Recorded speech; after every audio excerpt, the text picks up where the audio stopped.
प्रिय व्यूअर्स, आज हम निर्वहन भत्ता और परमानेंट एलुमनी और मेंटेनेंस अलाउंस के बारे में कुछ चर्चा करेंगे। प्रिय व्यूअर्स, आपको ये ध्यान होगा और जानकारी में आया होगा या आप पर ऐसी समस्या आई होगी कि मेंटेनेंस अलाउंस और परमानेंट एलुमनी के मुकदमे दायर होते हैं। ये 3 प्रकार से दायर किए जा सकते हैं।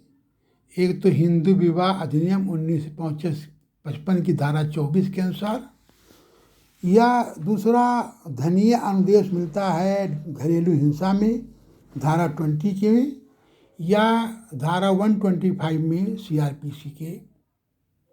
इन तीनों में पत्नी आपसे गुजारा भत्ता और परमानेंट एलुमनी की बात करती है, उसकी आपको देना पड़ता है। व्यूअर्स, हमारा ये वीडियो बनाने का केवल इतना ही मतलब था कि संविधान में समानता का अधिकार दिया हुआ है।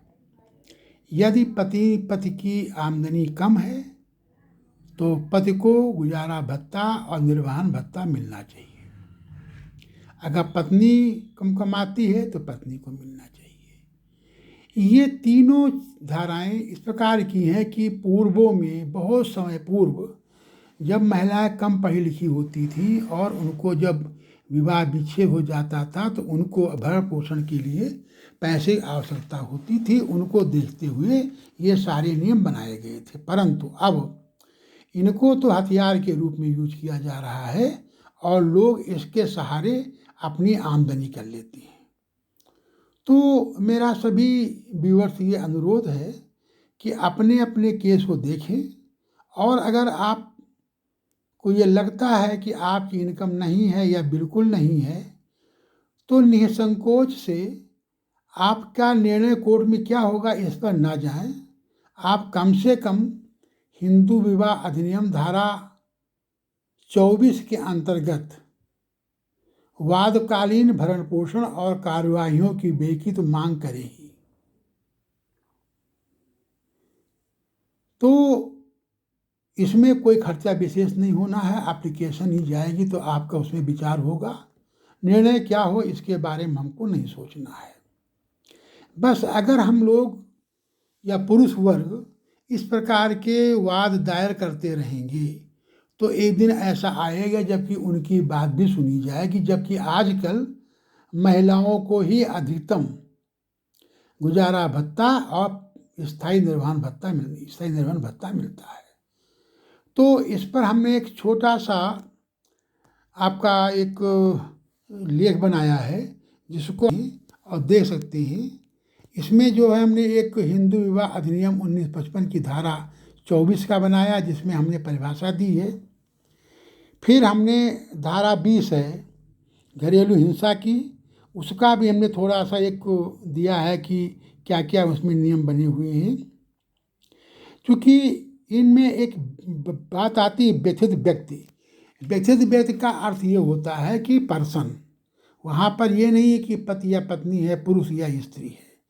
तो इस प्रकार से आप इसको देखें और आप भी थोड़ा सा अध्ययन करें तो आप पाएंगे कि आप भी अपनी बात को वाद दायर करके कर सकते हैं।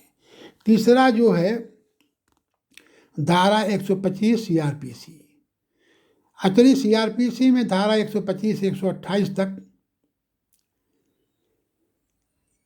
125, 126, 127, 128 का विवरण दिया हुआ है, जिसमें पहला है कि यदि पर्याप्त साधनों वाला कोई व्यक्ति है तो वो अपनी पत्नी का जो अपना भरण पोषण करने में असमर्थ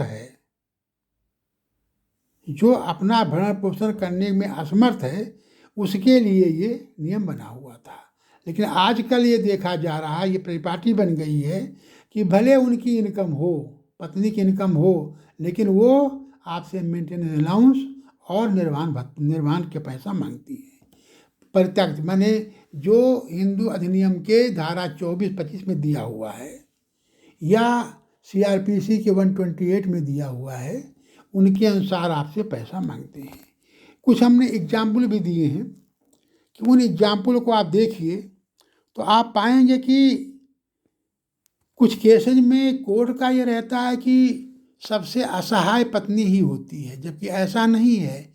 इस युग में जब स्त्रियां सारे काम करती, अच्छी अच्छी नौकरी करती हैं, साइंटिस्ट भी हैं, वैज्ञानिक हैं, आपके टीचर्स हैं, अच्छे अच्छे पदों पर आईएएस हैं, आईपीएस हैं, तो अब वो स्थिति नहीं बन रह गई है कि वहाँ आपको पैसे की बात आनी चाहिए। तो समानता का सिद्धांत अगर लागू होता है तो ये दोनों के लिए बराबर होना चाहिए। कहीं कहीं सुप्रीम कोर्ट ने कहा कि 25% इनकम का पुरुषों को देना चाहिए, लेकिन कहीं कहीं ऐसा हुआ है कि उन्होंने मेंटेनेंस अलाउंस कम भी किया है पत्नी की इनकम होने पर। कहीं कहीं ऐसा भी हुआ है कि मेंटेनेंस अलाउंस दिया ही नहीं, जो पत्नी स्वयं कमाती है। तो इस प्रकार से आप लोग ये इतना ही करें कि अपने केस को वाद दायर करें, और आपको भी अगर आप उसके लायक नहीं हैं कि आप दे सकें तो आप उनसे गुजारा भत्ता इत्यादि मांग सकते हैं, चाहे हिंदू अधिनियम की 24 में, चाहे 125 में। इस प्रकार से हमारा आप सभी लोगों से यही एक अनुरोध है कि अपनी बात को देखें, अपनी बात को समझें और संबंधित न्यायालयों में अपना वाद दायर करें। हमें उम्मीद है कि भविष्य में जब इसका विवाद जाते रहेंगे तो कानून में भी थोड़ा वो परिवर्तन होगा और आपको उसका फायदा होगा। इस प्रकार हम सभी से चाहेंगे कि अपने अपने वाद दायर करें और थोड़ा पढ़ते लिखते रहिए। पूर्णतया सहारे न रहिए अधिवक्ताओं के, कुछ आप भी अपना अध्ययन करिए, अपने नोट्स बनाइए, क्या क्या कमियां हैं, क्या क्या अच्छाइयां हैं, उन सब का नोट बनाइए। उसके आधार पर ही आपका अधिवक्ता आपका केस लड़ेगा। तो इसलिए आप हमारे इस वीडियो को अधिक अधिक गहन अध्ययन करिए, देखिए। धन्यवाद। वीडियो